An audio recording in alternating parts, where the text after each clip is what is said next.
Chapter 11. The Tower of Babel. At one time, all the people of the world spoke the same language and used the same words. As the people migrated to the east, they found a plain in the land of Babylonia and settled there. They began saying to each other, "Let's make bricks and harden them with fire." In this region, bricks were used instead of stone, and tar was used for mortar. Then they said, "Come, let's build a great city for ourselves, with a tower that reaches into the sky. This will make us famous and keep us from being scattered all over the world." But the Lord came down to look at the city and the tower the people were building. "Look," he said, "the people are united, and they all speak the same language. After this, nothing they set out to do will be impossible for them.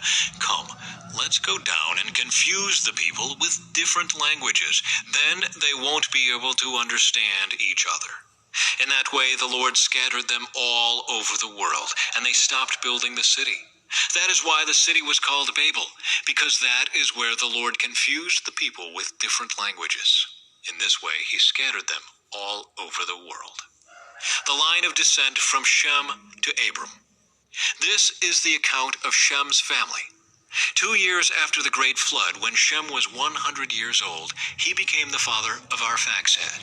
After the birth of Arphaxad, Shem lived another 500 years and had other sons and daughters. When Arphaxad was 35 years old, he became the father of Shelah.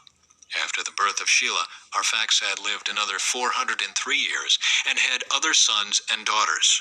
When Shelah was 30 years old, he became the father of Eber. After the birth of Eber, Shelah lived another 403 years and had other sons and daughters. When Eber was 34 years old, he became the father of Peleg.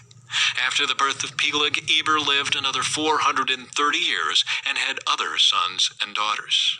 When Peleg was 30 years old, he became the father of Reu.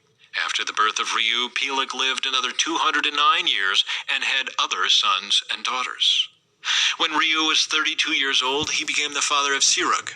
After the birth of Serug, Reu lived another 207 years and had other sons and daughters.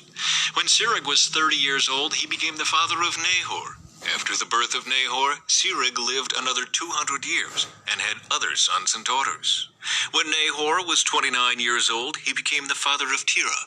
After the birth of Terah, Nahor lived another 119 years and had other sons and daughters. When Terah was 70 years old, he had become the father of Abram, Nahor, and Haran. The family of Terah. This is the account of Terah's family. Terah was the father of Abram, Nahor, and Haran was the father of Lot. But Haran died in Ur of the Chaldeans, the land of his birth, while his father Terah was still living. Meanwhile, Abram and Nahor both married. The name of Abram's wife was Sarai, and the name of Nahor's wife was Milcah. Milcah and her sister Iscah were daughters of Nahor's brother Haran, but Sarai was unable to become pregnant and had no children. One day, Terah took his son Abram, his daughter-in-law Sarai, his son Abram's wife, and his grandson Lot, his son Haran's child, and moved away from Ur of the Chaldeans.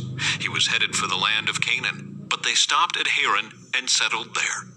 Terah lived for 205 years and died while still in Haran.